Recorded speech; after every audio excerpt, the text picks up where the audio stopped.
समाचार अब तक, सत्य का साथ। चंद्रपूरहून घुग्गुसकडे भरधाव वेगात येणाऱ्या दुचाकी स्वाराचे वाहन वळणावर नियंत्रण सुटून रस्त्यावर पडले।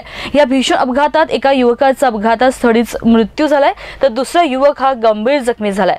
ही घटना 30 मार्च रोजी दुपारी 4:30 वाजताच्या दरम्यान घडली आहे। दोन युवक MH34 BS 5947 क्रमांकाच्या पल्सर दुचाकीवरून चंद्रपूरहून घुग्गुसकडे परतत होते। महामार्गावर दुचाकीचा वेग जास्त असल्याने चालकाच्या हातातून दुचाकी हिसकावण्यात आली आहे। महाकुर्ला मोडीवर येथे नियंत्रण सुटले आणि दुचाकी थेट रस्त्याच्या बाहेर पडली। अपघातात अनिल ज्ञानेश्वर गिरडे वय 26 वर्ष याचा जागीच मृत्यू झालाय। दुसरा युवक भरत महेश कोल्हे वय वर्ष 18 राहणार चंद्रपूर हा गंभीर जखमी झाला असून त्याला तातडीने चंद्रपूर रुग्णालयात उपचारासाठी दाखल करण्यात आले। घुग्गुस पोलिसांनी घटनास्थळ गाठून पंचनामा केलाय। आरोपी विरुद्ध 304A 279 338 भांडवी अन्वये गुन्हा दाखल करण्यात आलाय। मृतकाचा मृतदेह शवविच्छेदनासाठी शासकीय रुग्णालयात पाठवण्यात आला आहे। पुढील तपास घुग्गुस पोलीस करत आहेत। समाचार तक ब्युरो रिपोर्ट घुग्गुस।